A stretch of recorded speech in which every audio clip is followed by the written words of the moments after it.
Sudah terlihat ya Pak ya? Ya, sudah. Baik, saya mulai saja. Nah, kali ini topik safety moment kita mengenai lifting incident. Ini kebenaran apa kejadiannya di Deep Sea Atlantic di Norway sana, di Norwegian Sea. Ini sengaja saya ambil topik ini karena ini lifting incident ini seringkali terjadi begitu ya, dan apa namanya, pelajaran yang didapat juga sudah cukup banyak, tapi berlanjut terulang lagi. Jadi sementara resikonya kemudian konsekuensi dan potensial konsekuensinya juga berat gitu ya, dan bisa terjadi di berbagai jenis aktivitas, terutama construction ataupun maintenance. Nah, apa yang terjadi ini tepatnya pada Mei 2022 ya, tahun lalu. Jadi ada apa namanya, ada barge yang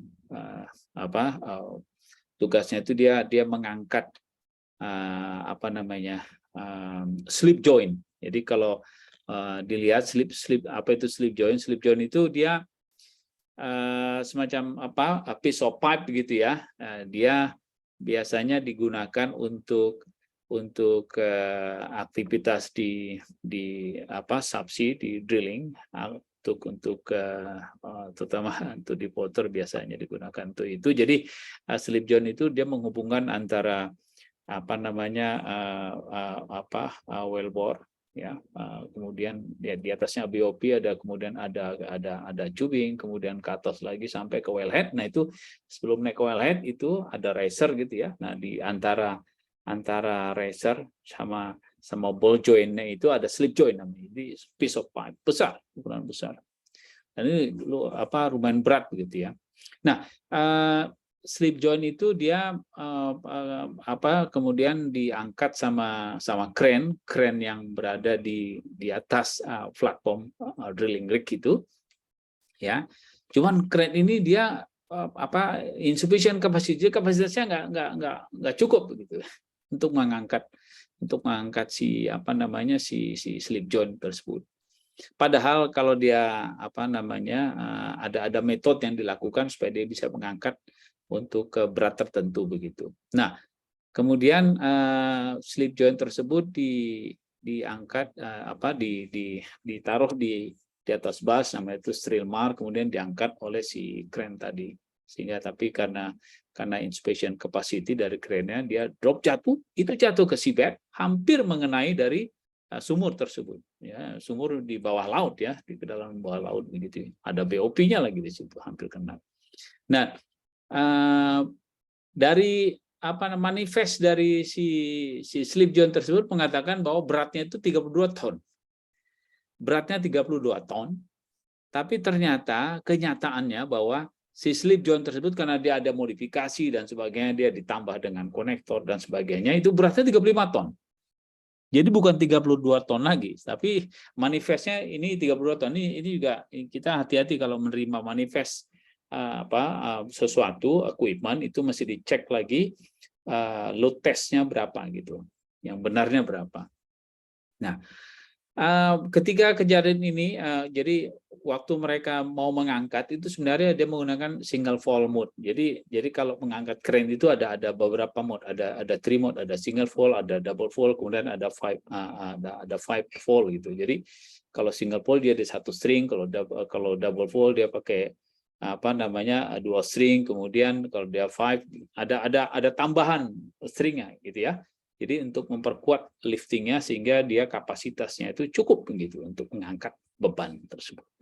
Nah, tentu saja crane ini dia dilengkapi dengan automatic AOPS, jadi automatic protection system. Jadi kalau ada beratnya itu melebihi kapasitas, nanti ada alarm ya. Sehingga kalau melebihi lagi dari alarm, katakan 110% dari si weight capacity, nanti dia akan lock itu. Crane itu kan lock, dia tidak akan mau mengangkat. Sehingga, nah apa yang terjadi di sini, jadi AOPS-nya itu activated dan mereka tetap mengangkat begitu, sehingga load drop-nya ini dia out of control ya, sehingga dia jatuh pada ketinggian 10 meter, menghantam dari si bars itu tadi ya, bagian lambungnya, kemudian jatuh ke seabed. Untung dia tidak mengenai sumur. Kalau mengenai sumur mungkin bisa kejadian persis seperti di Deepwater Horizon juga. Nah, kemudian dilakukan investigasi, disebutkan bahwa hasilnya itu lifting operation itu inadequate, nggak cukup. Jadi lifting operation manual, prosedurnya, kemudian crane settingnya juga incorrect gitu ya.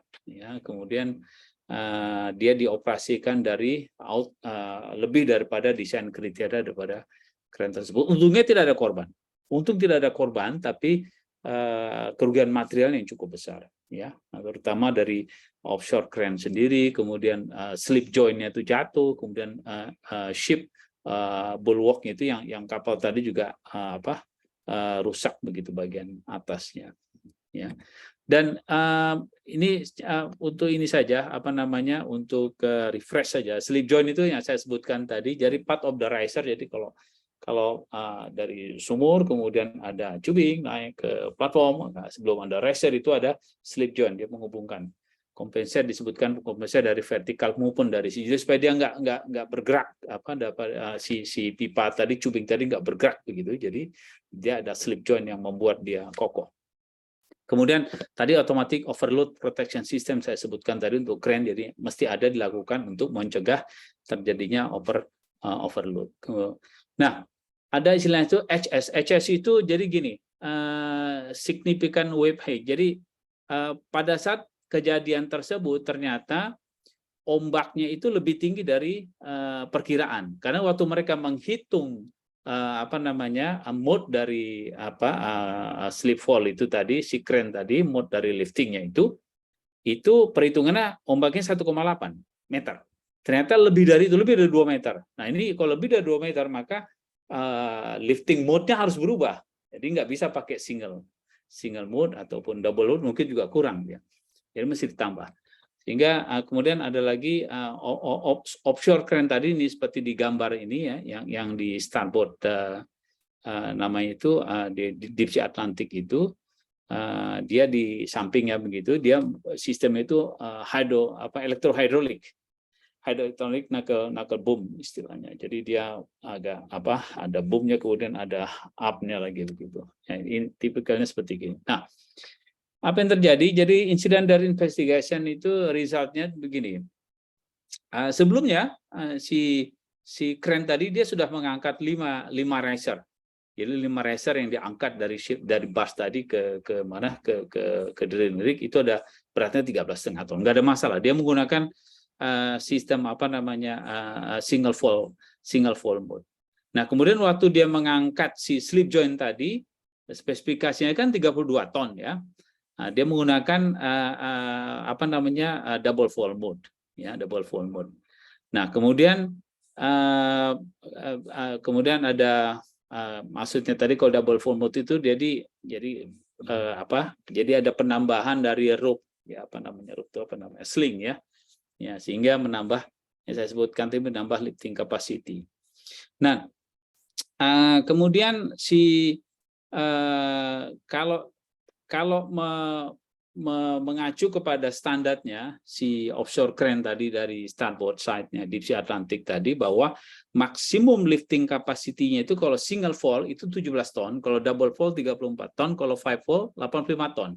Itu kalau kondisi normal ya. Jadi ombaknya kurang dari 1,8 meter. Nah, ketika lifting dilakukan itu ombak lebih dari 1,8 ya. Sebenarnya kalau dia menggunakan single wall itu kapasitinya itu antara 8,4 sampai 11,5, sementara kalau dia double fall itu 19,3 sampai 25,1 ton. Jadi kalau dia di atas 25,1 ton mestinya double fall udah nggak cukup lagi gitu ya. Jadi dia harus nambah lagi. Ya, makanya kalau dia five fall itu 36,7 sampai 47 ton. Ya, itu pun pada radius 19 sampai 15 meter radius untuk moving dari si jangkauan dari si crane tersebut. Nah, waktu mereka mengangkat itu tadinya kan dia posisi waktu dia mengangkat riser tuh biasa kalau ini drilling rig, ini riser begitu ya, barsnya ada riser. Setelah dia mengangkat riser kemudian dibalik karena posisi si slip joint itu ada di sisi sebelahnya lagi. Jadi si kapal ini si bars tadi memutar gitu untuk mereka mengangkat. Nah, waktu dia memutar itu kemudian mengangkat slip joint, itulah kejadian tersebut sehingga slip joint itu bisa jatuh ke laut dan sampai ke seabed. Jadi mereka waktu jatuh itu mereka running ROV, remote operating vessel gitu, di kapal selam kecil, masuk ke dalam, dilihat bahwa posisinya pas di bawahnya platform, hampir mendekati dari wellbore, ya hampir kena dari fasilitas deep water facilities yang di seabed, hampir saja.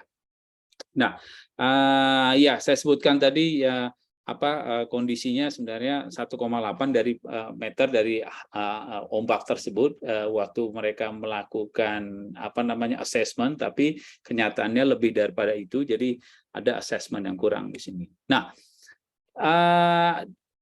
investigasi itu ada beberapa non-conformities. Yang pertama itu dia bilang gini, inadequate safety clearance dari activities, ya tadi disebutkan tadi, karena beratnya 32 ton, sebenarnya menurut data 32 itu sebenarnya 35 ton, ya, jadi tidak sesuai dengan manifestnya. Kemudian safety system dari offshore crane-nya juga inadequate. Kemudian defisiensi dari wake information for slip joint, jadi yang saya sebutkan tadi 32 mestinya 35 ton lebih. Kemudian use of offshore crane, jadi penggunaan offshore crane di sini kalau dia tidak mampu, mestinya ada tambahan crane lagi untuk mensupport dari si vessel tersebut waktu melakukan lifting. Ya. Jadi improvement point-nya, jadi desain prosedur untuk heavy lifting ini mesti diperbaiki. Nah, ini kira-kira Pak Edi, Bapak Ibu semuanya, jadi istilahnya heavy lift ini apalagi di offshore facilities itu sangat beresiko dan tidak gampang, ya. Ongkosnya mahal, ya, karena keren itu juga mahal sekali untuk mobilisasinya, dan harus tepat waktunya. Jadi forecast-nya juga mesti jelas, forecast cuaca mesti jelas, kemudian siapa yang bertugas juga mesti jelas, risk assessment mesti clear dan jelas. Terima kasih Pak Edi, Bapak Ibu semuanya. Assalamualaikum warahmatullahi wabarakatuh. Waalaikumsalam warahmatullahi wabarakatuh. Terima kasih Pak Egi atas penyampaian testimoninya. Selanjutnya dengan acara pokok kita yang akan disampaikan oleh Pak Misbahul Munir. Waktu kami persilakan Pak Misbahul Munir. Terima kasih Pak. Terima kasih Pak Edi.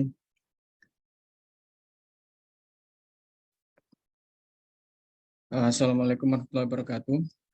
Selamat sore Bapak dan Ibu semua. Apakah suara saya bisa diterima dengan jelas? Iya, jelas. Terima kasih Pak Edi. Mohon izin share screen.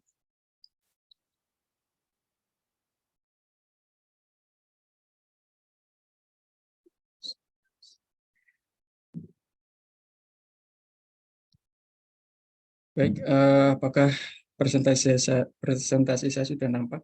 Sudah kelihatan. Terima kasih Pak Edi atas kesempatannya. Senang sekali bisa diberikan kesempatan ya untuk di sore ini menyampaikan beberapa, mungkin lebih tepatnya sharing knowledge ya, karena mungkin beberapa yang hadir ataupun beberapa yang hadir di sini sudah mengetahui ya terkait beberapa proses bisnis yang ada di industri hulu migas. Jadi topik yang akan saya coba sampaikan ini terkait dengan salah satu proses bisnis yang cukup penting di SKK Migas, bahkan sangat penting ya, bagian dari bisnis proses SKK Migas, place into service, yaitu suatu proses bisnis untuk memastikan apakah suatu kegiatan itu yang berbasis proyek tentunya bisa diterima oleh SKK Migas sebagai pajangan dari negara untuk selanjutnya di cost recovery ya, melalui skema yang production share contract.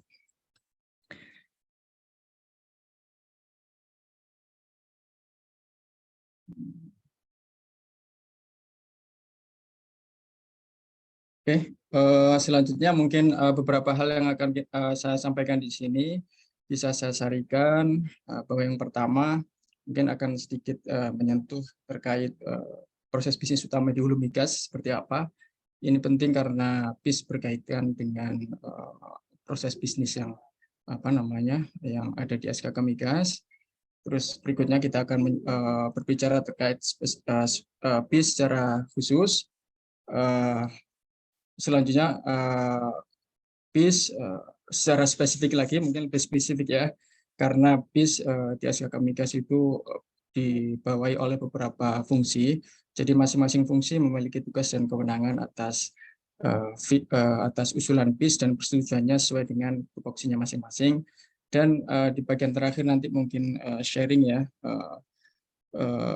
bagaimana implementasi evaluasi persetujuan BIS ini. Karena kalau sesuai dengan peraturan atau sesuai dengan bisnis proses yang normal itu sebenarnya tidak ada masalah. Tetapi ya namanya berinteraksi dengan kegiatan proyek dan lain sebagainya, ada beberapa hal yang memang butuh justifikasi maupun butuh pendekatan khusus untuk evaluasi dan persetujuannya. Yang pertama mungkin saya belum memperkenalkan diri, mohon maaf Pak Edi dan Bapak dan Bu semuanya. Jadi saya Misbahul Munir, saat ini bekerja di SKK Migas di divisi operasi produksi. Sesuai dengan tupoksi kami, divisi operasi produksi ini menggawangi kegiatan operasional migas mulai dari produksikannya sumur dari kepala sumur sampai diangkutnya migas itu di titik serah untuk bisa dikomersialisasikan. Jadi secara institusi SKK Migas mengemban amanat yang sangat penting dari pemerintah, di mana kita melakukan pengelolaan kegiatan usaha hulu migas berdasarkan kontrak kerjasama. Jadi tujuannya apa? Tujuannya agar ekstraksi pengambilan sumber daya alam minyak dan gas bumi itu dapat memberikan manfaat dan penerimaan yang maksimal bagi negara, tentunya untuk kemakmuran rakyat. Untuk menjalankan fungsi kontrol, fungsi pengawasan dan supervisi di industri hulu migas ini, kita mempunyai beberapa proses bisnis yang penting. Yang kalau kita lihat dari sisi manajemen mungkin ada 3 ya, dari sisi perencanaan, dari sisi eksekusi dan monitoring, dan sisi closing. Dari sisi perencanaan ada namanya proses bisnis plan of development atau POD, ada work program and budget WPNB, ada authorization for expenditure AFE, dan pada saat eksekusi dan monitoring ada juga beberapa proses bisnis yang penting yang menjadi perangkat kontrol kita. Project Execution Monitoring atau PMM biasa kita sebutnya, ada juga POD monitoring, ada juga revisi terkait WPNB maupun AFE, dan selanjutnya nanti pada saat closing kita juga mempunyai perangkat yang membantu kita, ada PIS, Place into Service, persetujuan penyelesaian pekerjaan atau P3, ada close out report dan cost audit. Nanti mungkin secara lebih detail akan kita bahas di slide selanjutnya. Nah, ini mungkin proses bisnis utama yang tadi kita sampaikan. Yang pertama mungkin kita ceritakan sedikit terkait POD. Saya bukan orang perencana, tetapi mungkin bisa sedikit memberikan gambaran terkait bagaimana SKK Migas dan industri hulu migas ini di Indonesia ini. Jadi POD atau Plan of Development adalah rencana pengembangan satu atau lebih lapangan migas secara terpadu. Jadi kalau kita lihat ENP business value chain itu ada eksplorasi. Pada saat eksplorasi, sebelum eksplorasi mungkin ada appraisal ya. Appraisal itu pemberian wilayah kerja oleh pemerintah dalam hal ini Menteri SDM kepada partis ya, K3S. Setelah ada appraisal wilayah kerja, dilanjutkan dengan proses eksplorasi, di mana dalam kegiatan eksplorasi nanti mungkin akan ditemukan discovery, dan atas discovery tersebut mungkin selanjutnya biasanya akan dilakukan penilaian baik itu cadangan dan sebagainya, apakah ini cukup ekonomis untuk diproduksikan atau tidak. Dan apabila itu tidak cukup ekonomis ataupun tidak menemukan discovery, maka proses bisnis chain-nya selesai sampai di sini, dan semua biaya yang dikeluarkan oleh kontraktor tentunya menjadi biaya sunk cost ya, biaya yang nggak bisa di cost recover oleh negara. Namun apabila terdapat discovery yang itu dimungkinkan untuk diproduksikan, maka akan disusun suatu plan of development, bagaimana kita strategi untuk mengembangkan lapangan tersebut, memproduksikannya, bagaimana akan ada berapa sumur yang akan dibor, akan strategi fasilitas produksinya seperti apa, nanti komersialisasinya seperti apa, itu menjadi bagian dari PUD. Sedangkan WPNP adalah usulan rencana kegiatan operasi dan pembelanjaan tahunan. Jadi sesuai dengan PSI kontrak, setiap K3S, khususnya yang cost recovery ya, itu pada maksimal sebelum 3 bulan sebelum tahun kalender berakhir itu sudah harus menyerahkan program kerja mereka yang tentunya sudah dibahas dan disetujui oleh SKK Migas. Jadi ini berisi tentang rencana dan kegiatan masing-masing K3S untuk memproduksikan minyak dari lapangan yang ada. Selanjutnya AFE. AFE ini merupakan otorisasi pembiayaan rencana kerja dan anggaran. Jadi ada rencana kerja dan anggarannya atas kegiatan yang berbasis proyek yang diberikan oleh SKK Migas berdasarkan evaluasi teknis dan biaya. Jadi ini adalah fungsi-fungsi kontrol SKK Migas dalam melakukan supervisi kegiatan industri hulu migas. Mungkin saya spesifik kepada AFE karena AFE ini nanti akan berhubungan dengan place into service. Jadi sebagaimana yang disampaikan tadi, AFE ini adalah suatu persetujuan atau otorisasi yang diberikan SKK Migas kepada KKKS terkait rencana kerja dan anggaran yang berbasis proyek. Ya, jadi untuk khusus untuk K3S cost recovery ini masih ada AFE dan AFE ini harus disetujui oleh SKK Migas. Namun sekarang kan ada beberapa model kontrak selain cost recovery, misalkan cross split. Nah di sini cross split ini sepanjang pengetahuan kami ini tidak ada AFE ya, hanya rencana kerja. Yang rencana kerja itu biasanya memang dikoordinasikan juga dengan kita, tapi bentuknya beda. Kalau untuk AFE ini khusus untuk K3S cost recovery, yang mana semuanya harus mendapatkan persetujuan SKK Migas. Baik itu cost maupun teknisnya seperti apa, itu mendapatkan persetujuan oleh SKK Migas. Selanjutnya, korelasi antara AFE, PIS, dan close out. Jadi AFE ini adalah kegiatan basis proyek. Jadi K3S untuk memproduksikan minyaknya, menjaga produksi minyaknya, dan sebagainya tentu membutuhkan spending untuk melaksanakan kegiatan-kegiatan tersebut, eksploitasi ya, kegiatan eksploitasi, baik untuk pengembangan lapangan, pemasangan pipa, semua hal terkait fast prod dan pendukungnya itu yang berbasis proyek membutuhkan AFE. Dan kalau kita lihat dalam bagian ini, penyelesaian suatu pekerjaan itu tentunya karena skema kita adalah skema PSI cost recovery, yang mana mekanisme ini memberikan mekanisme cost recovery ini pembebanan biayanya di awal itu ditanggung semua oleh K3S, oleh kontraktor kerjasama, dan nantinya apabila pekerjaan telah selesai, biaya yang dikeluarkan oleh K3S ini akan diganti oleh SKK Migas. Mohon izin nutup pintu sebentar, Pak.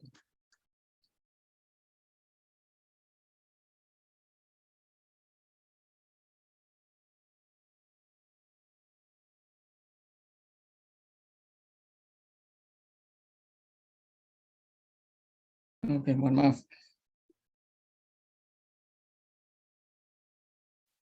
Oke, izin saya lanjutkan, Pak Edi. Jadi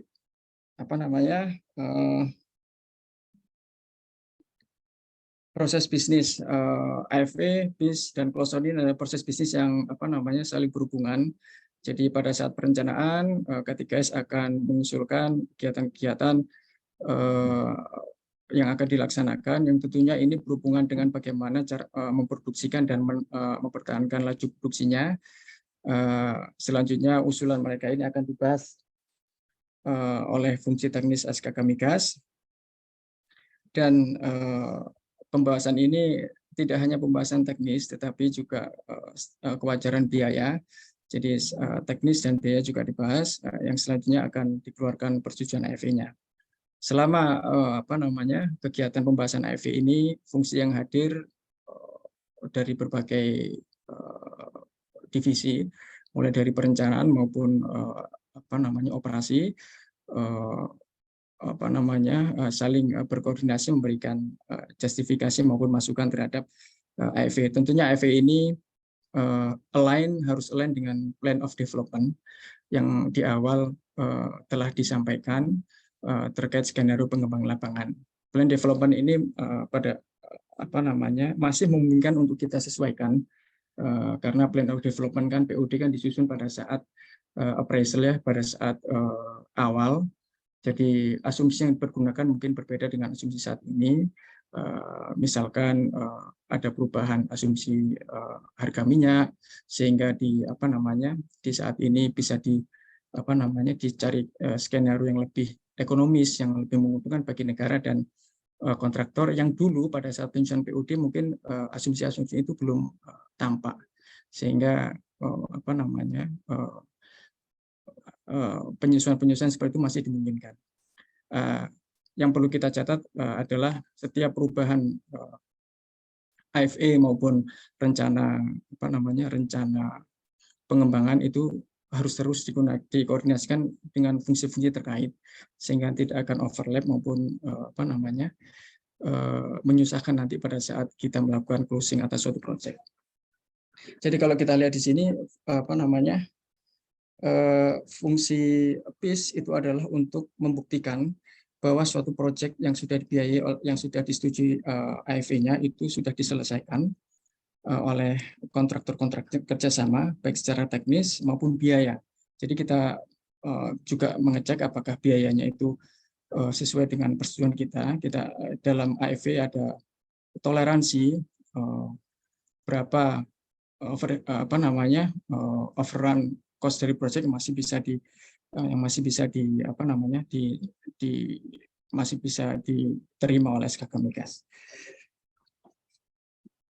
Selanjutnya, apabila proses PIS itu sudah selesai, maka PIS ini akan dijadikan oleh fungsi PBO ya, pembebanan biaya operasi untuk melakukan close out terhadap AFE tersebut. Setelah AFE tersebut close out, maka K3S nanti akan bisa mengajukan usulan untuk cost recovery-nya. Seperti itu. Jadi ini adalah suatu proses yang terkait, dan PIS ini sangat menentukan apakah menentukan efektivitas dari atau ketepatan cost recovery nanti yang dilakukan oleh teman-teman fungsi terkait.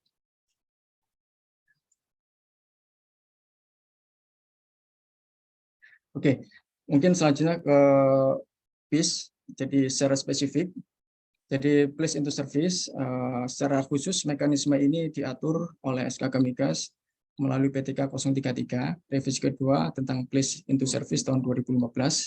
Tujuannya apa? Ada PTK ini, PTK merupakan pedoman tata kerja, yaitu menjadi pedoman dan persyaratan bagi K3S dalam mengajukan usulan PIS, dan juga pedoman bagi SKK Migas untuk menindaklanjuti suatu usulan PIS yang disampaikan oleh suatu K3S. Jadi ini adalah rule of the game-nya dalam menyelesaikan suatu usulan PIS, baik itu yang akan disampaikan oleh K3S maupun yang akan dilakukan oleh fungsi-fungsi terkait di SKK Migas. Apa saja yang diatur dalam pedoman tata kerja PIS? Yang pertama, saya sarikan sebagai ada 3 hal pokok yang dapat saya sarikan di sini. Yang pertama adalah mekanisme pengajuannya. Mekanisme pengajuan PIS disampaikan kepada deputi atau senior vice president yang mungkin kalau di K3S terkait sesuai dengan jenis fasilitasnya. Jadi PIS mengatur beberapa jenis fasilitas peralatan atau proyek. Nah, itu masing-masing fungsi memiliki kewenangan sendiri-sendiri. Bagian kedua, PIS mengatur juga tentang ketentuan dan persyaratan, di mana yang dapat dipiskan adalah kegiatan jenis project capital yang disetujui melalui mekanisme AFE. Jadi kalau nggak ada AFE-nya nggak bisa dipiskan. Jadi mungkin nanti mekanismenya pakai P3 atau pakai pembebanan biaya operasi secara biasa, tidak menggunakan mekanisme PIS. Fasilitas yang diusulkan untuk dipiskan itu tentunya telah harus beroperasi dan telah diserah terimakan kepada fungsi operasi dari fungsi penanggung jawab proyek K3S.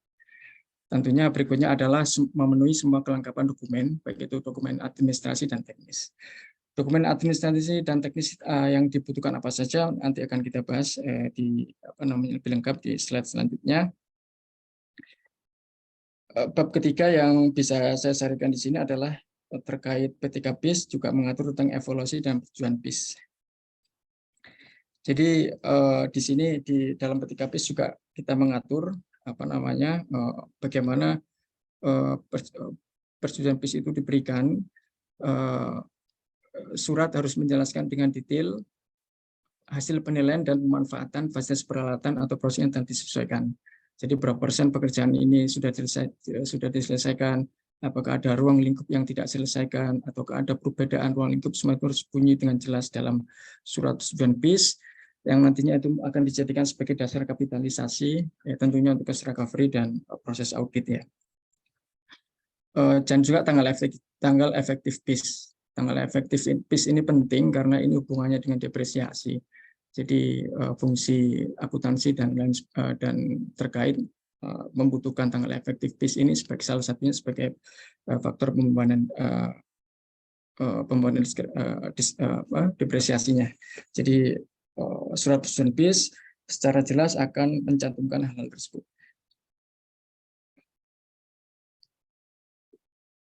Selanjutnya tadi untuk usulan persetujuan BIS telah disampaikan bahwa BIS yang diusulkan adalah sesuai dengan jenis fasilitas atau peralatan proyek. Di dalam PTK BIS ini secara umum mengatur empat kategori usulan BIS yang bisa disampaikan. Yang pertama terkait dengan pembangunan fasilitas produksi, gas plant, oil treating, tangki, kompresor, macam-macam, itu ada di fungsi manajemen proyek dan pemilihan fasilitas. Ini yang bertanggung jawab mengeluarkan BIS atas usulan-usulan pekerjaan tersebut.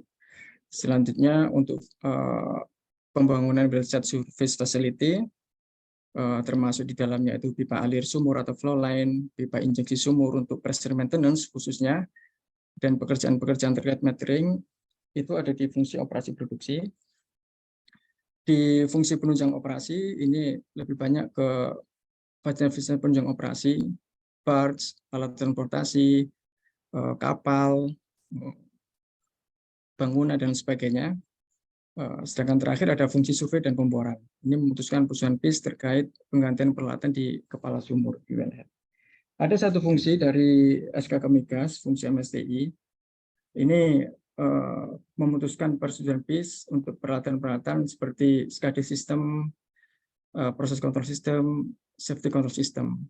Nah, karena sifatnya biasanya pekerjaan-pekerjaan ini itu AFE-nya menginduk kepada AFE fasilitas-fasilitas yang lebih besar, biasanya tidak ada persetujuan BIS yang dilakukan secara terpisah oleh MSTI.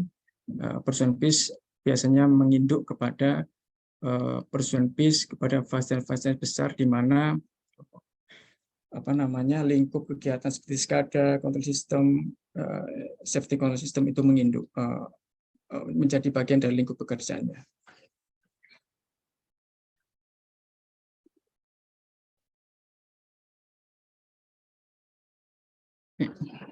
Jadi tadi secara lebih jelas mungkin kita gambarkan seperti ini. Ini saya snapshot langsung dari PTK BIS-nya. Jadi ada 4 fungsi utama yang bertugas melakukan evaluasi BIS dan juga fungsi manajemen sistem informasi.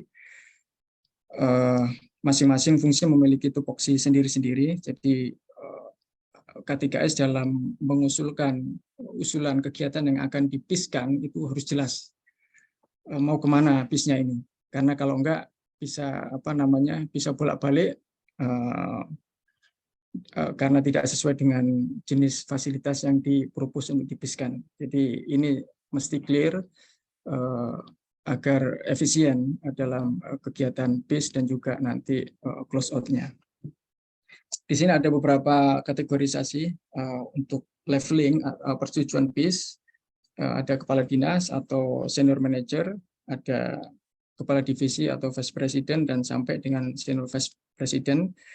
Semua otorisasi untuk persetujuan BIS mengacu kepada besarnya proyek. Jadi untuk proyek sampai dengan $5 juta di SKK Migas bertujuan sampai dengan manajer senior. Untuk proyek antara 5 sampai 20 kepada VP, Vice President, dan selebihnya 20 sampai dengan 100 juta kepada senior Vice President atau deputi, dan apabila itu proyeknya lebih dari 100 juta itu kepada kepala SKK Migas. Jadi ini adalah otorisasi dan otorisasi persetujuan dan juga kewenangan masing-masing fungsi yang diatur di dalam P3PIS. Bagaimana cara pengajuan P3PIS? Bagaimana cara pengajuan usulan PIS? Usulan PIS saat ini sudah di-online-kan oleh SKK Migas. Hal ini sehubungan dengan dengan transformasi digital dan sebagainya. Jadi ada kebutuhan juga fungsi di bidang pengendalian operasi untuk secara efisien melakukan tracking terhadap kegiatan PIS, karena kita setiap tahun juga diaudit oleh pihak eksternal juga dan harus memenuhi ISO terkait mutu dan juga evaluasi dan mutu kegiatan PIS yang dilakukan. Ada juga kebutuhan kita untuk mengintegrasikan data-data PIS dengan data-data planningnya seperti AFE dan WPNP. Dan juga kebutuhan kita dalam menjaga kinerja organisasi. Jadi kita memiliki ISO, di mana setelah dokumen lengkap kita harus mengeluarkan persetujuan PIS itu maksimal 21 hari kerja. Setelah dokumen lengkap, verifikasi dan validasi selesai, maka persetujuan harus segera keluar untuk apakah PIS tersebut ditolak ataukah diterima. Ini secara lebih singkat, secara lebih jelas lagi workflow-nya. Jadi sebelah kiri K3S mengusulkan melalui PIS online.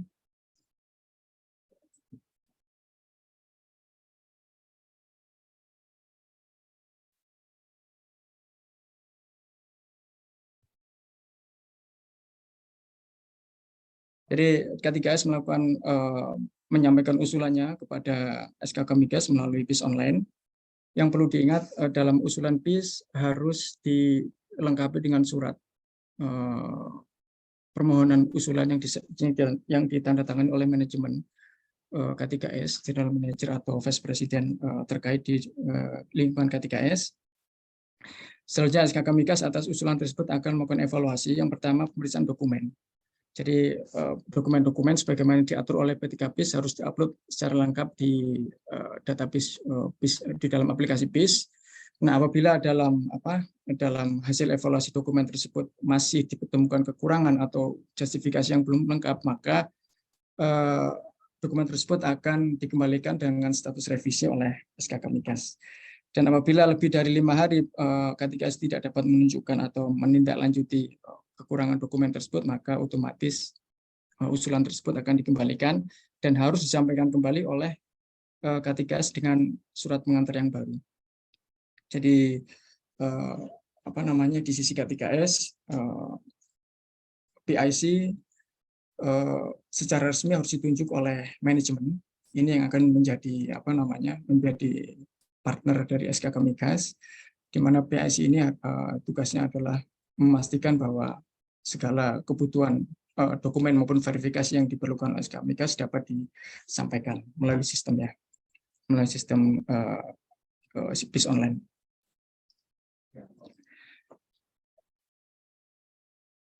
Nah, ini beberapa contoh dokumen yang diperlukan, yang perlu diupload di dalam aplikasi PIS online SKK Migas. Ada beberapa kategori fasilitas yang diatur oleh P3PIS. Yang pertama mungkin ini saya snapshotkan terkait well set service facility. Well set service facility itu melingkupi apa saja, nanti mungkin akan kita bahas lebih khusus di evaluasi teknis place into service. Jadi ini adalah contoh beberapa dokumen yang diperlukan terkait usulan well set service facility. Jadi ada ada dokumen yang bersifat administratif, ada dokumen yang bersifat dokumen-dokumen teknis seperti PFD, PNID, hasil simulasi maupun nanti running simulasi juga. Jadi kadang-kadang kita juga perlu melakukan running simulasi secara bersama-sama antara K3S dengan SKK Migas untuk membuktikan apakah kinerja dari sistem yang terpasang itu sesuai dengan persetujuan yang diberikan. Dan juga ada aspek terkait K3LL atau HSE yang mesti dilengkapi dan disampaikan oleh K3S. Untuk FastProd, ini adalah beberapa contohnya. Ada dokumen juga yang bersifat administratif maupun dokumen yang bersifat teknis. Jadi semuanya wajib disampaikan kepada SKK Migas untuk dievaluasi oleh masing-masing PIC sesuai dengan kewenangannya.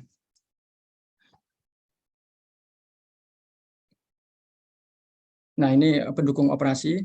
Untuk jenis fasilitas pendukung operasi ada banyak di dalam PTKP sebenarnya, cuman yang saya lampirkan ini terkait dengan ship ya, dengan kapal.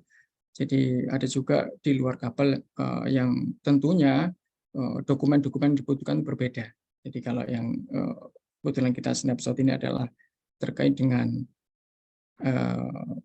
data pendukung untuk kapal ya, kapal apakah itu kapal kargo atau kapal barge, teman-teman pendukung operasi yang memberikan spesifikasi secara teknis. Oke, selanjutnya mungkin ke arah sedikit gambaran umum tentang bagaimana proses evaluasi dan verifikasi BIS dilakukan. Jadi tim atau fungsi terkait di SKK Migas sesuai dengan kewenangannya akan melakukan evaluasi BIS, evaluasi dan verifikasi berdasarkan apa? Berdasarkan dokumen administrasi dan teknis yang telah disampaikan oleh K3S. Yang juga berdasarkan apa lagi? Berdasarkan input dan input fungsi dari masing-masing fungsi dan pengawasan project monitoring.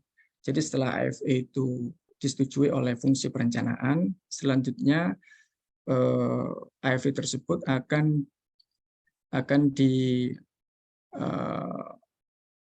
diawasi oleh fungsi operasi. Jadi kalau misalkan untuk well site surface facility, setelah AFE tersebut disetujui oleh fungsi perencanaan, maka sejak disetujuinya AFE tersebut, proyek berjalan, K3S harus melaporkan secara berkala progres kegiatannya. Nah, ini kita melihat size dan juga target dari masing-masing proyek. Fungsi terkait SKK Migas akan melakukan akan menyusun skenario pengawasannya. Memperhatikan itu tadi, memperhatikan target dari proyek ini, target produksi yang perlu dikejar, dan juga berapa nilai proyeknya, itu sangat sangat menentukan metode pengawasan kita.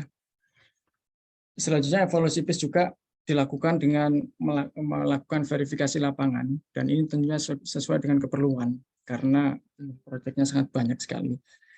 Kalau untuk well site surface facility saja tahun kemarin itu ada sekitar 700-an lebih sumur yang dibor, yang masing-masing sumur itu perlu dibangun flow line dari kepala sumur sampai dengan stasiun pengumpul. Kalau itu individual flow line, maka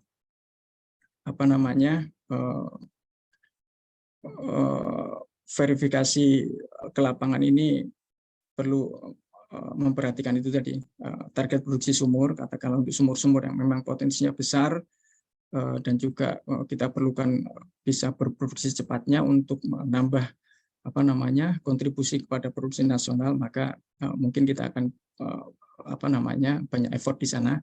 Tetapi secara umum kita untuk well site surface facility secara mingguan kita monitor dan kita laporkan kepada manajemen, karena ini sifatnya saat ini semuanya menjadi prioritas. Jadi setiap minggu kita laporkan berapa sumur yang sudah dibor, berapa sumur yang flow line-nya sudah siap, berapa sumur yang flow line-nya well site surface facility-nya masih on progress, kendalanya apa dan lain sebagainya. Itu setiap minggu dilaporkan dan dirapatkan, yang dipimpin oleh Kepala SKK Migas langsung biasanya. Nah, ini menunjukkan memang kegiatan akhir-akhir ini untuk untuk bisa mencapai target-target produksi itu sangat menjadi prioritas di dalam SKK Migas. Jadi hal tersebut menjadi bagian dari evaluasi BIS. Untuk teman-teman di FastProd, biasanya dari hasil evaluasi BIS itu akan menyampaikan hasil evaluasinya berupa ringkasan ruang lingkup pekerjaan yang dibangun dan pembuktiannya seperti apa. Apabila terdapat target-target tertentu yang dimaksudkan oleh AFE tersebut, maka target-target tertentu harus dapat dikuantifikasi dan disampaikan berapa persen pencapaiannya. Apabila ada sesuatu yang unik, misalkan fast product tersebut bagian dari EOR dan belum memiliki payung PUD, maka diperlukan koordinasi dengan fungsi terkait dari fungsi perencanaan misalnya, seperti itu. Untuk evaluasi PIS terkait pipa alir sumur, injeksi dan metering sama juga sesuai dengan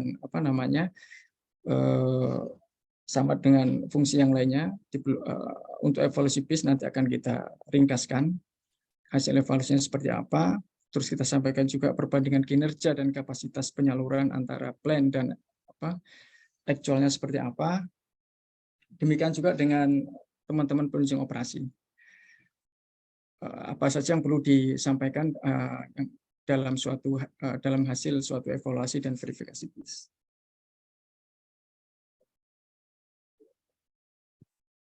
Selanjutnya mungkin ke arah melanjutkan bagaimana fungsi itu melakukan pengawasan dan verifikasi.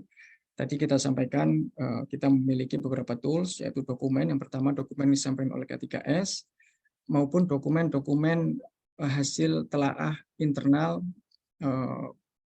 dari kegiatan evaluasi di fase perencanaan maupun di fase project monitoring.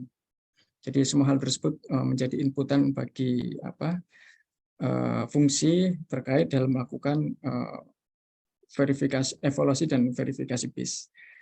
Ada juga input dari fungsi, ini sangat penting. Kadang-kadang K3S itu ada beberapa yang nge-PIS ke sini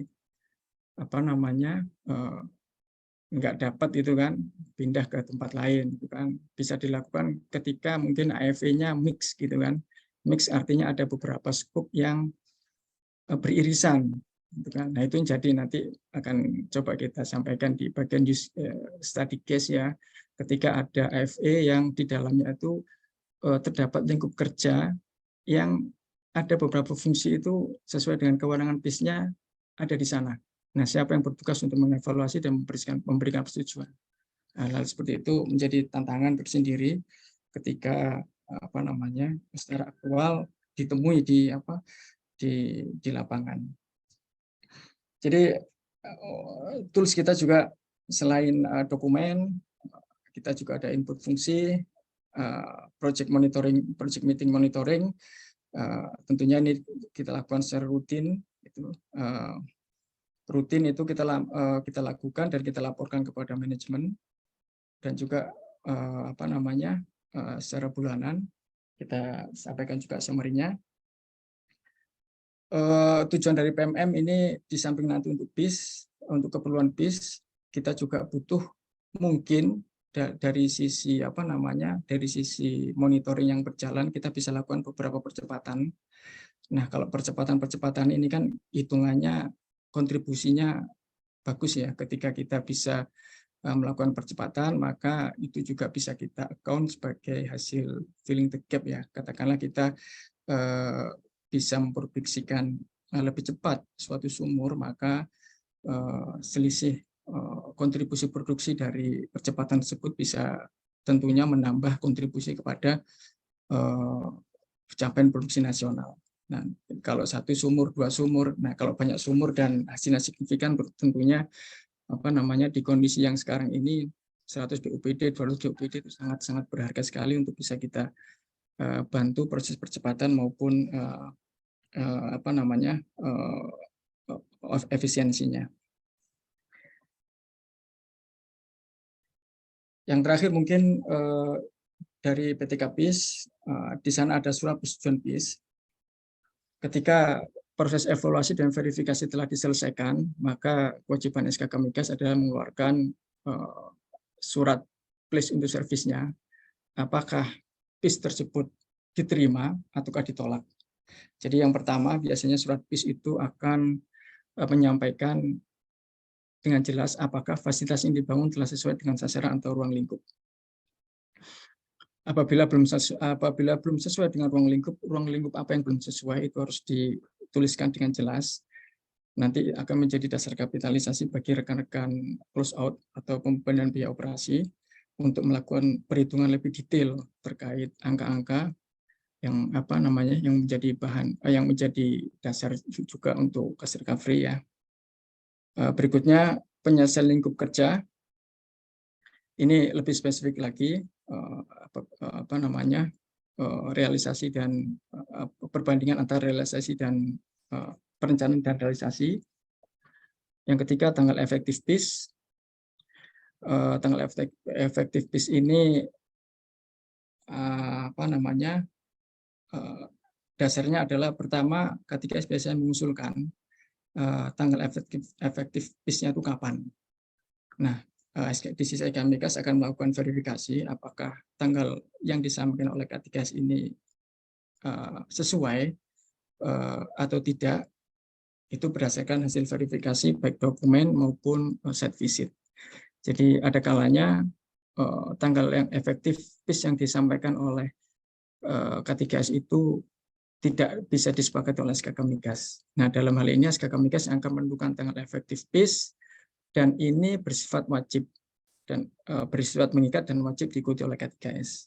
Ini sering terjadi, jadi perbedaan tanggal efektif penentuan PIS. Hal ini menjadi penting karena tanggal efektif PIS ini menjadi tanggal pembebanan depresiasi mulai diberlakukan. Yang kelima, tentunya terakhir adalah isi dari summary surat persetujuan PIS ini, apakah PIS tersebut ditolak atau dikembalikan. Nah, kalau dikembalikan, apabila dikembalikannya itu hanya bersifat pekerjaan tersebut masih membutuhkan tambahan verifikasi atau evaluasi lebih lanjut, maka Katigas nanti dapat memberikan kelengkapannya lagi. Namun apabila memang persetujuan atau penolakan tersebut berkaitan dengan nilai kemanfaatan yang yang mana fasilitas atau peralatan tersebut tidak secara aktual berhasil dimanfaatkan, nah itu beda cerita lagi, mungkin nggak akan bisa di-cost recovery. Ada banyak hal yang yang bisa menyebabkan hal-hal tersebut. Yang di sisi SKK Migas penting adalah fasilitas tersebut berhasil dimanfaatkan dan memberikan dan terbukti memberikan manfaat bagi negara sehingga apa yang di-cost recovery itu benar-benar telah sesuai dengan peruntukannya. Nah, ini adalah contoh dari surat persetujuan place into service. Ini adalah basic ya. Kadang-kadang kita juga case by case, tapi secara secara umum surat persetujuan PIS itu berisi hal-hal sebagai berikut ini. Lingkup pekerjaan yang diselesaikan, persentase kapasitas fasilitas produksi terbukti, presentasi unjuk kerja versus pemrosesan impuritis jika memang terkait dengan proses pemrosesan impuritis, itu semua ada di dalam surat persetujuan PIS. Oke, selanjutnya mungkin lebih spesifik ke place into service di fungsi operasi produksi di mana saya ada di dalamnya. Jadi kalau kita lihat ini adalah skematik umum dari suatu kegiatan di industri hulu migas. Mungkin di sini kita lebih banyak menampilkan sisi surface facility-nya. Jadi wellsite apa saja yang menjadi kewenangan fungsi operasi produksi. Fungsi kewenangan fungsi operasi produksi lebih banyak ke arah wellsite surface facility dari kepala sumur sampai dengan inlet inletnya plant. Nah, ini juga kadang-kadang case by case kita lihat apakah ada pipa penyalur utama atau tidak. Karena kalau ada pipa penyalur utama, maka diperlukan evaluasi lebih lanjut dari fungsi MPPF ya.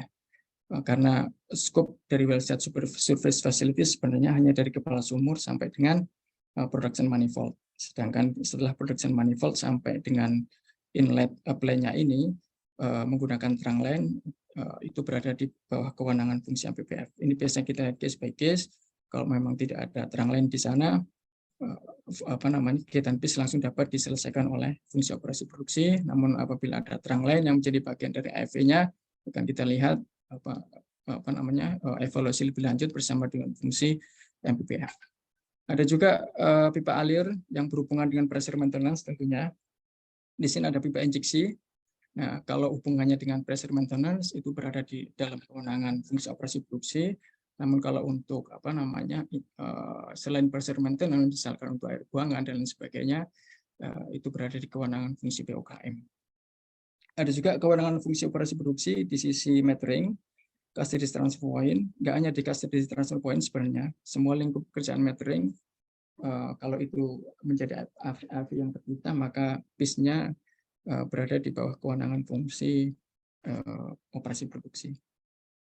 Oke, berikut saya sampaikan sedikit gambaran terkait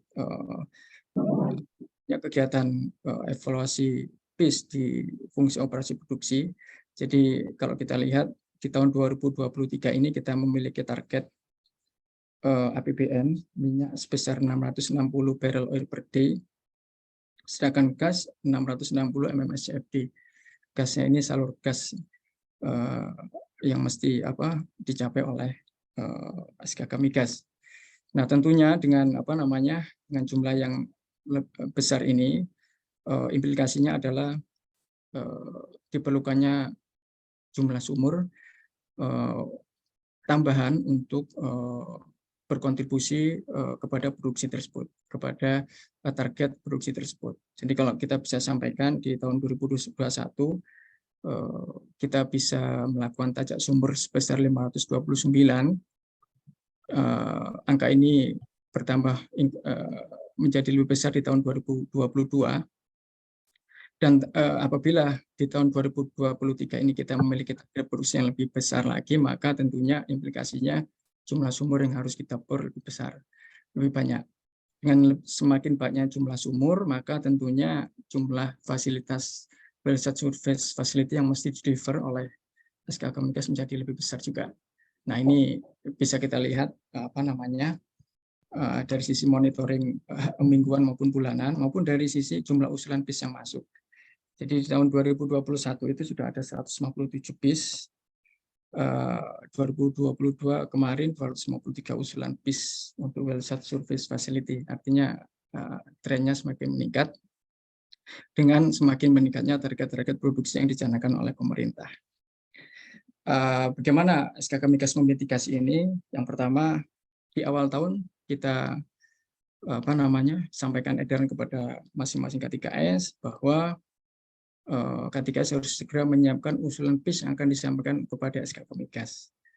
Nah, ini karena jumlah personil juga tidak terlalu banyak dan usulan yang disampaikan itu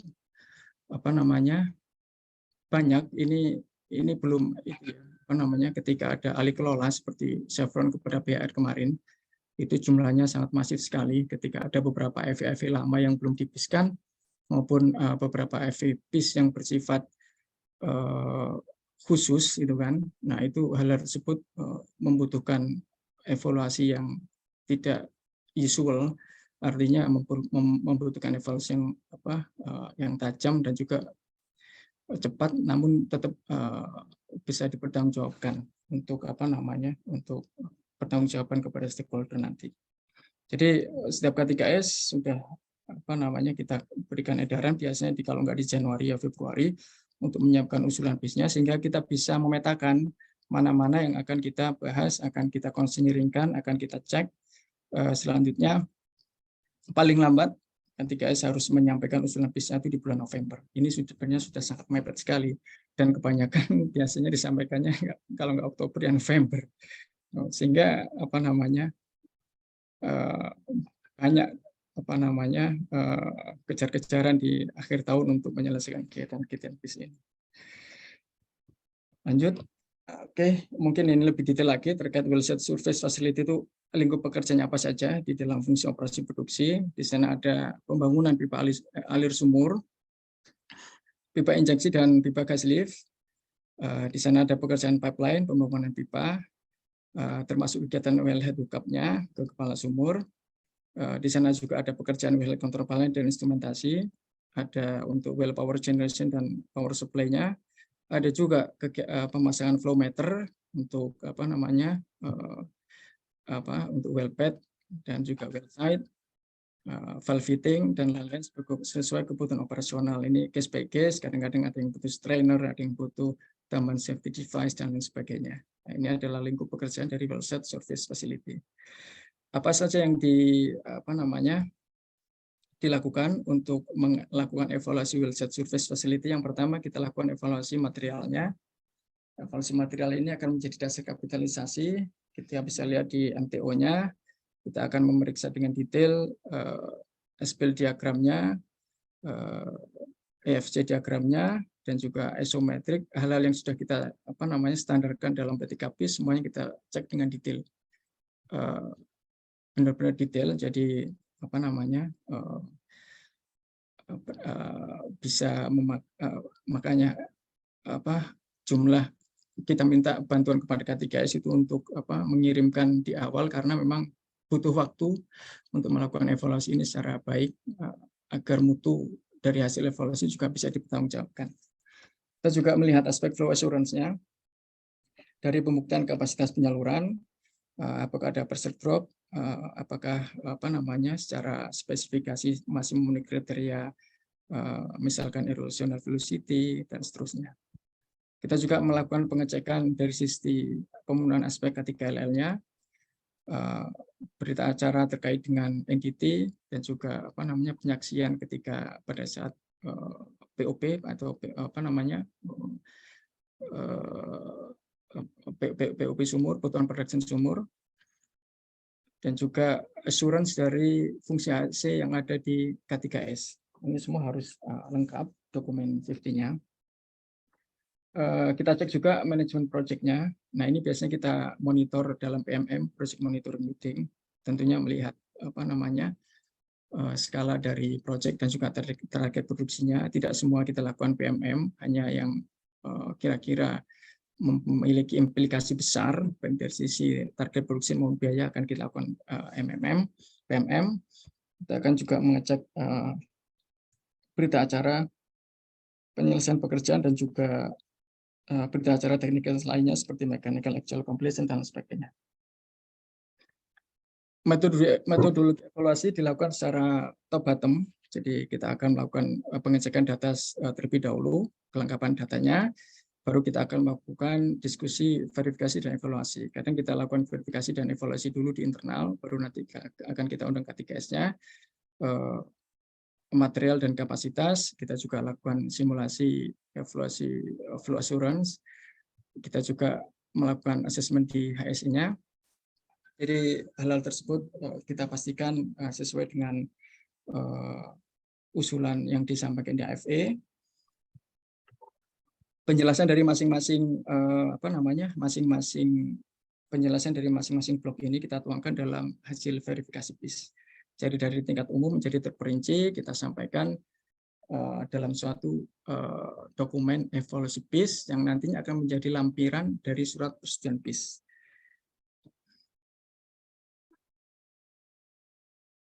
Pengecekan kelengkapan data ini bisa kita sampaikan di sini. Ada dokumen teknis, project summary. Project summary ini bagian dari AFE. Jadi dalam AFE biasanya kita statekan dengan jelas project ini project apa yang akan dilakukan, aspek teknisnya seperti apa, ada semua di dalam project summary. Kita juga biasanya akan melihat lebih detail ke WPNP dan juga budget schedule-nya. Dan juga dokumen teknis lainnya. Jadi ini semuanya akan menjadi bahan masukan. Di sisi planning kita akan mengcompare data-data perencanaan dengan data-data actual yang di-provide oleh K3S maupun hasil pembahasan dengan fungsi terkait. Kadang usulan pembahasan ini kita lakukan dalam suatu workshop 1 minggu ataupun lebih atau kurang melihat jumlah dari usulan yang disampaikan oleh masing-masing KTKS. Nah, memang kita perlukan waktu yang yang khusus untuk melakukan evaluasi PIS ini, dan biasanya kita undang juga fungsi-fungsi terkait karena dalam lingkupnya mungkin ada beberapa hal yang perlu dijustifikasi oleh fungsi-fungsi terkait. Ini salah satu contoh untuk evaluasi proyek usulan dari suatu K3S terkait website service facility. Jadi dari input dokumen AFV kita memastikan bahwa apakah AFV website service facility ini pernah direvisi atau tidak. Nah, kalau ini belum pernah direvisi atau original AFV, kita bahas sesuai dengan AFV originalnya. Kalau memang ini pernah direvisi, kita lihat revisinya di aspek mana saja. Nah, kadang-kadang juga miss gitu kan, AFV ini sudah direvisi, tapi ternyata pada saat pengusulannya kode yang disampaikan bukan kode revisi ya, kode original. Jadi kadang-kadang hal ini terjadi juga. Jadi kita mesti lihat validitas AFV dan juga untuk nanti menentukan leveling dari persetujuan PIS-nya ini seperti apa. Selanjutnya dari evaluasi input berupa data-data PNID dan PFD kita tuangkan dalam suatu tabel kapitalisasi material. Jadi pekerjaannya apa saja? Pekerjaannya apakah detail, apakah lingkup pekerjaan ini masih sesuai dengan lingkup AFV atau enggak? Kalau memang berbeda, perbedaannya di mana? Nah, kalau sudah sama, berarti kita tinggal mendetailkan apa saja yang telah dikerjakan oleh K3S. Nah, ini semua kita sampaikan dengan detail ruang lingkup pekerjaannya dan juga dokumen-dokumen pendukung yang menyatakan pekerjaan itu dilaksanakan dan selesai seperti apa. Nah, ini nanti outputnya adalah kita bisa menentukan berapa material terpasang yang actual di lapangan. Ini adalah contoh dokumen actual dari suatu evaluasi PIS, suatu K3S ya. Oke, lanjut. Dari input berupa dokumen teknis PNID, PFD, dan isometrik, ini biasanya kita hitung manual juga dari dari isometrik, karena di SK Kamikdes khususnya di tempat kita nih tidak ada software untuk melakukan ini ya, melakukan perhitungan engineering tersebut. Biasanya kita dan juga data yang diupload di di PIS itu bersifat natif PDF, makanya beberapa perhitungan kita lakukan secara manual. Jadi dari dokumen berupa dokumen teknis tersebut akan kita tentukan misalkan berapa panjang pipa yang terpasang di lapangan, apakah sesuai dengan klaim yang disampaikan oleh K3S, apakah sesuai dengan hasil verifikasi di lapangan. Nah, itu semua ada di kita sampaikan dalam evaluasi PIS. Kita juga lakukan dari histori penyaluran, kita akan coba bandingkan dengan usulan di awal, apakah kinerja penyalurannya masih sesuai dengan usulan ataukah malah lebih rendah ataukah malah lebih tinggi. Nah, kita kita sampaikan dalam dokumen evaluasi PIS.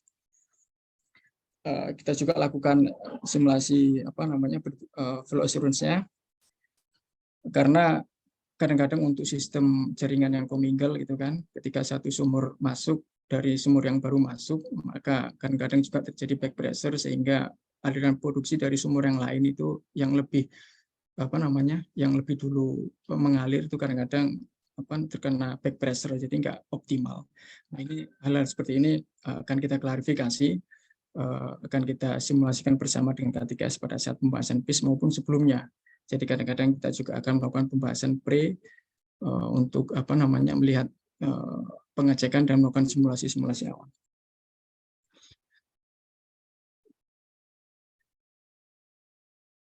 Ini juga beberapa contoh evaluasi teknis. Kita lakukan evaluasi untuk erosional velocity. kita akan melakukan pengecekan juga terhadap dokumen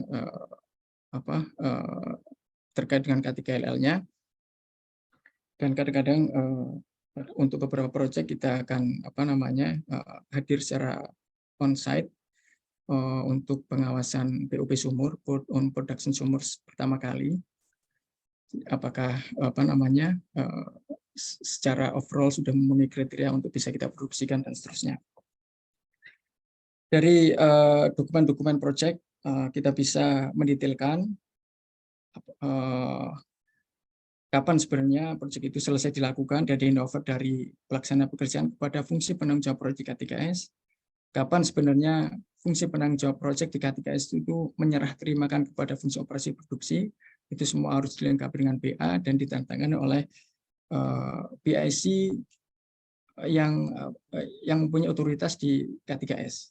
Jadi berita-berita acara tersebut penting sebagai dokumen pendukung untuk nanti kita bisa menentukan tanggal efektif BIS-nya. Kadang-kadang ada yang menyampaikan tanggal efektif BIS-nya itu lebih duluan dari MAC 100% seperti itu dan sebagainya. Itu case by case ada juga di lapangan.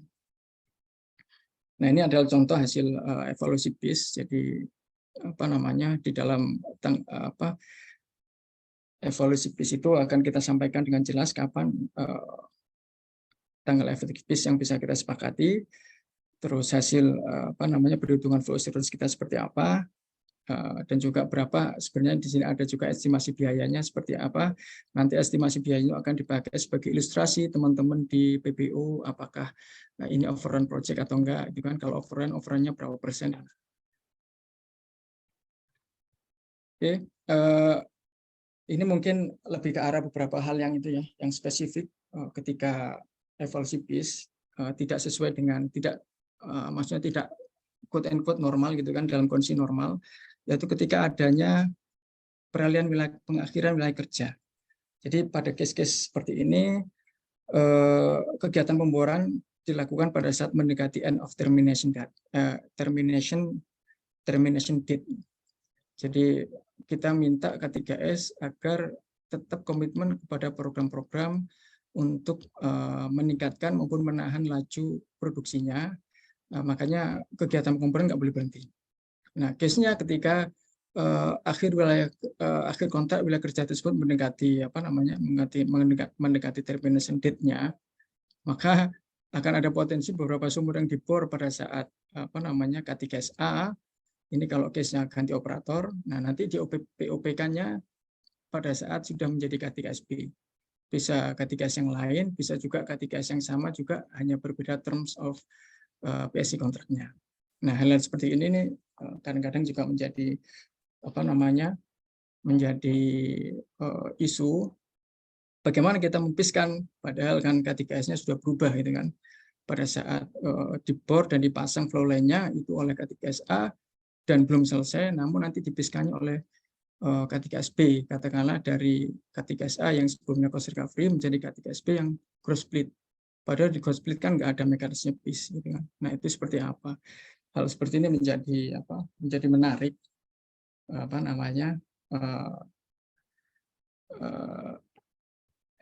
menjadi case tertentu ya yang kita temui dalam melaksanakan evaluasi BIS.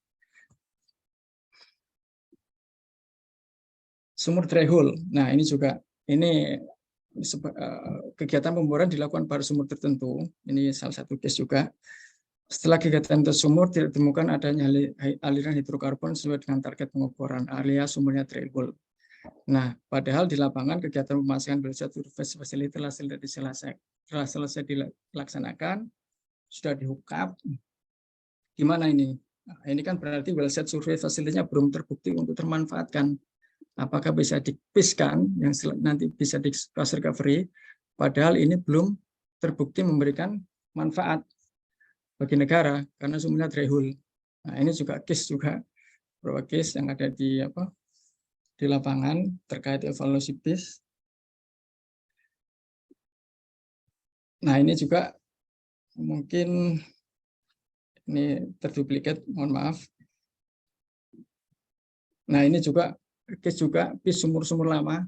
Jadi case-nya ketika pemboran dilakukan pada sumur yang sebelum dilakukannya P3 PIS, sehingga nggak ada AFE atau dokumen pendukungnya itu nggak lengkap, nggak ada MOM-nya, nggak ada penjelasan di budget schedule, ini sumurnya, flow line-nya, pipa alirnya menggunakan pipa apa, terus tidak ada hasil evaluasi teknis dan lain sebagainya.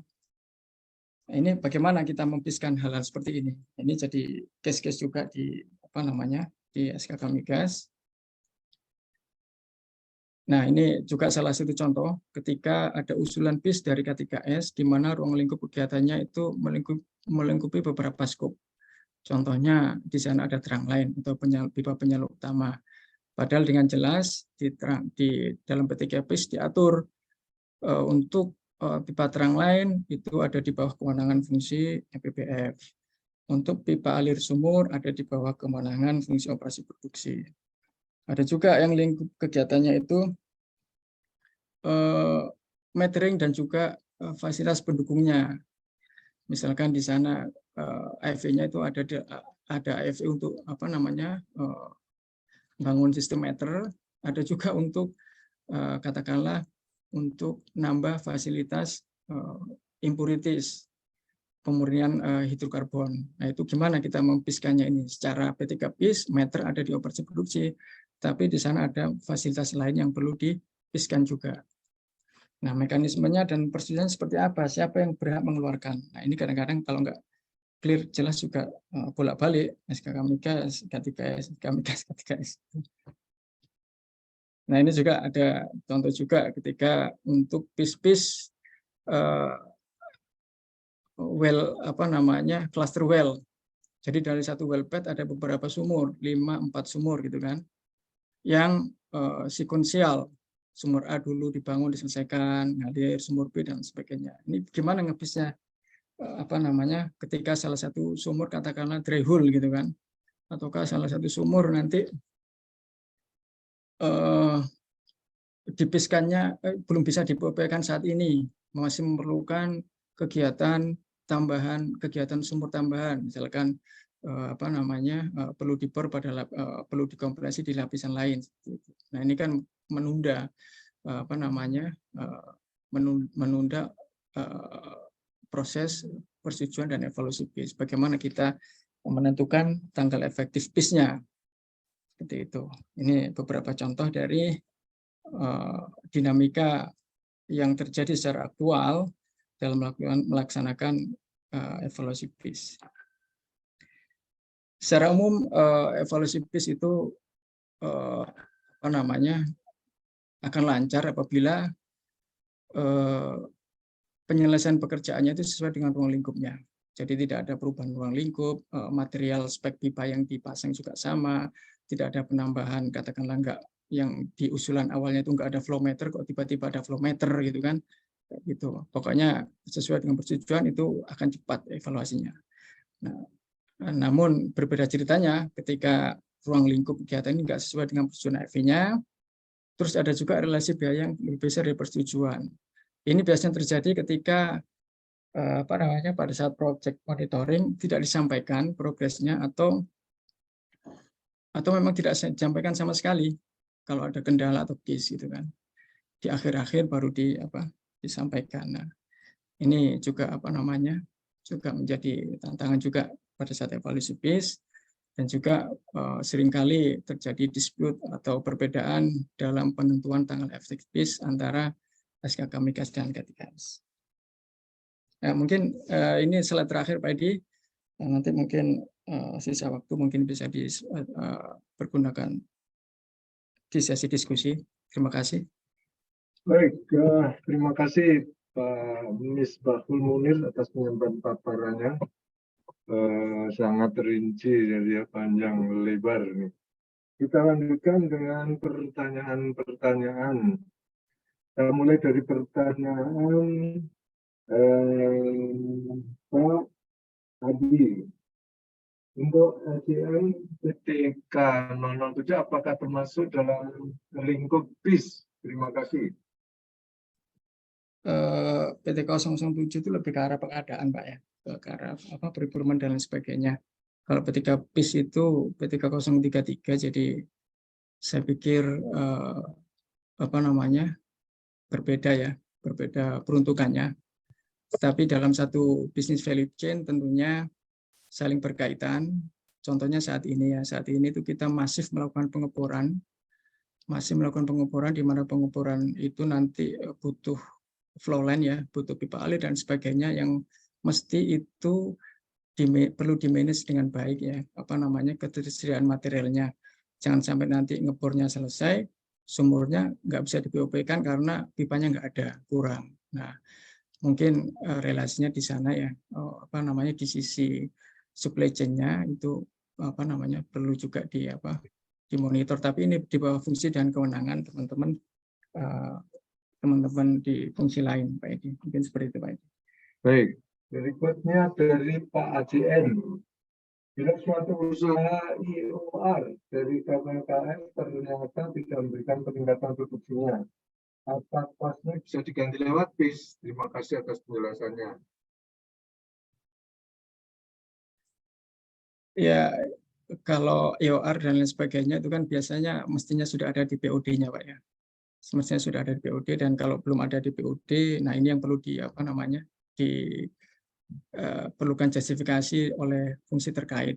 Jadi kalau di fungsi operasi produksi mungkin kita akan hanya melihat di sisi well site service facility-nya.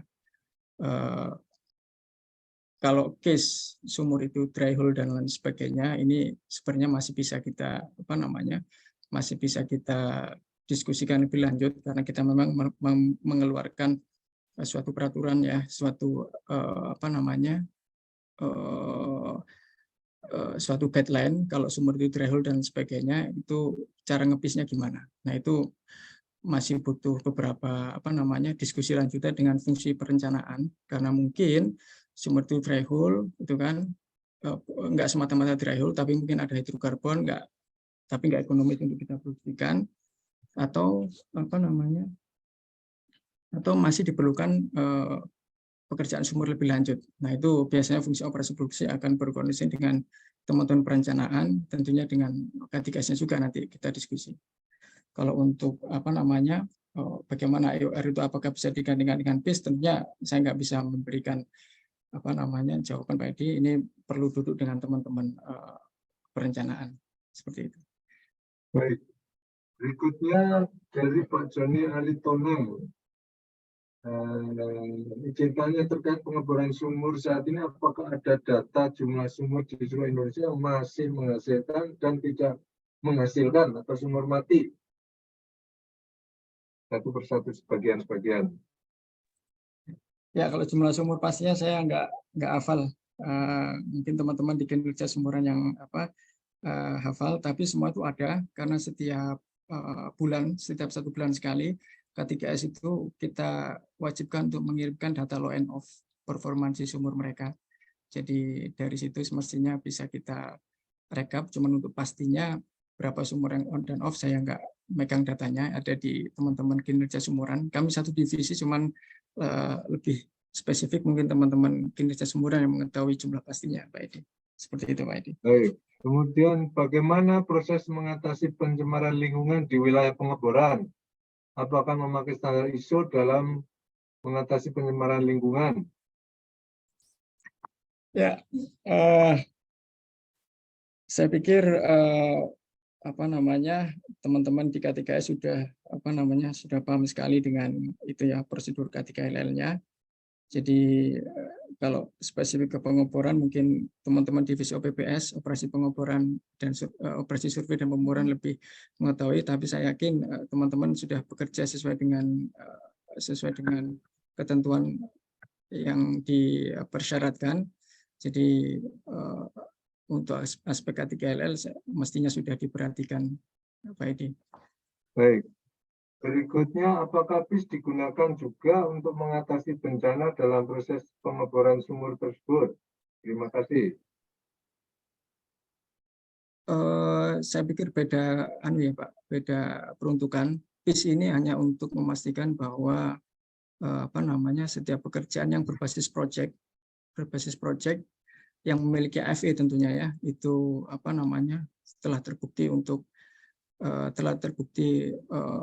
diselesaikan pekerjaannya dan memberikan kemanfaatan, itu yang paling penting. Nah, kalau untuk akses terkait apa namanya, apakah bisa dipakai untuk apa namanya pengelolaan bencana, saya pikir karena PIS itu dasarnya adalah kesesuaian antara ruang lingkup pekerjaan dan apa namanya deliverable-nya, maka selama ruang lingkup di sana tidak ada, saya pikir tidak bisa tidak bisa dipergunakan untuk hal tersebut. Mungkin bisa menggunakan apa namanya mekanisme atau proses bisnis yang lainnya, karena proses bisnis itu harus evaluasinya harus benar-benar menjelaskan ruang lingkup perencanaan dengan apa namanya deliverable-nya itu sesuai seperti itu. Kalau memang di perencanaan tidak ada hal-hal untuk apa namanya terkait penanggulangan bencana dan sebagainya, maka itu mungkin mekanisme penyelesaian dengan proses bisnis yang lain, Pak Edi. Baik, yang ditulis di chatbox udah, ini muncul lagi ini pertanyaan ini dari Pak Gunawan Siregar ya. Ada 4 pertanyaan. Pertanyaan pertama, PIS untuk opsi cost recovery. Bagaimana kalau KKKS memilih opsi close split? Ya, PIS adalah mekanisme penutupan close out suatu AFE yang pertama. Nah, AFE itu hanya ada untuk K3S apa namanya cost recovery. Jadi kalau K3S itu apa namanya bukan K3S cost recovery, maka tidak ada proses PIS, tetapi biasanya kita akan melakukan evaluasi teknis. Evaluasi teknis. Memang di internal kami sedang ada pembicaraan lebih lanjut diperlukan atau tidaknya mekanisme PIS ini untuk K3S apa namanya cross split, itu masih dalam diskusi lebih lanjut. Tetapi kalau peruntukannya memang PIS ini adalah untuk pekerjaan-pekerjaan yang berbasiskan AFE, sedangkan AFE hanya dipergunakan untuk K3S dengan mekanisme cost recovery. Seperti itu Pak Edi. Baik. Berapa banyak KKKS yang ambil opsi cross split dan cost recovery dalam persen?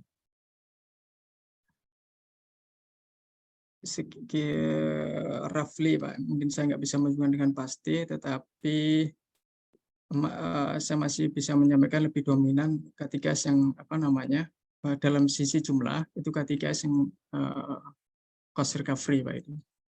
Kalau untuk jumlah pastinya mungkin saya nggak bisa menteli satu-satu. Mohon maaf. Oke, baik. Berikutnya nomor 3 terkait fatality yang terjadi di PHR Hulu Rokan, apakah PHR masih di bawah SKK Migas? Ya, PHR masih di bawah koordinasi dan supervisi SKK Migas. Untuk kejadian fatality sudah sudah dilakukan itu ya. Investigasi maupun verifikasi secara terukur oleh fungsi-fungsi terkait. Tentunya perbaikan-perbaikan masih akan terus diimplementasikan di Hulu Migas.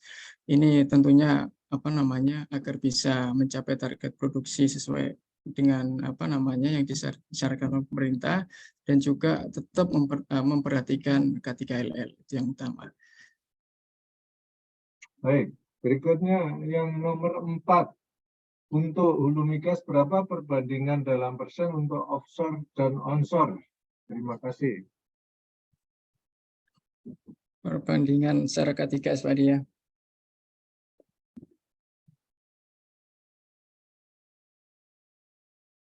Nah, maaf ini saya juga nggak punya angka pastinya nih Pak Edi, tapi lebih banyak onshore-nya lah. 55 atau 12. Lebih banyak onshore-nya Pak Edi saya pikir. Onshore-nya. Ya, onshore-nya lebih banyak. Oke. Adakah pertanyaan lain yang akan disampaikan secara langsung? Silakan kalau ada yang mau bertanya secara langsung.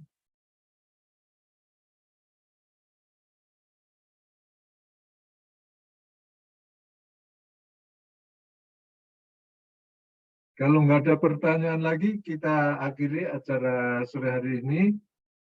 Sekali lagi, saya atas nama Badan Kejuruan Teknik KPI mengucapkan terima kasih pada Pak Misbahul Munir ya, yang sudah menyampaikan paparan dan menjawab pertanyaan-pertanyaan. Terima kasih juga untuk Pak Eldiansyah yang juga sudah menyampaikan safety moment sore hari ini. Terima kasih kepada ibu-ibu dan bapak-bapak sekalian yang bergabung pada acara webinar BK Teknik sore hari ini. Sampai ketemu minggu depan. Salam sehat selalu dimanapun berada. Tetap waspada dengan kesehatan kita. Mohon Pak maaf. Edi, link presensinya Pak Edi. Link presensi baik ya. Ini sudah disampaikan ya. Silakan. Ya. Mohon maaf kalau ada hal yang kurang berkenan. Terima kasih. Selamat sore. Wassalamualaikum warahmatullahi wabarakatuh. Waalaikumsalam. Terima kasih Pak Edi. Orang semuanya, makasih. Makasih Pak Edi, makasih Pak Misbah, makasih Pak Edi. Makasih Pak. Terima Mohon kasih. maaf tidak bisa menjawab jawabannya. Terima kasih Pak Munir dan Pak Edi. Ya, makasih Pak Gunawan Siregar. Terima kasih Pak Gunawan. Yuk sama-sama Pak.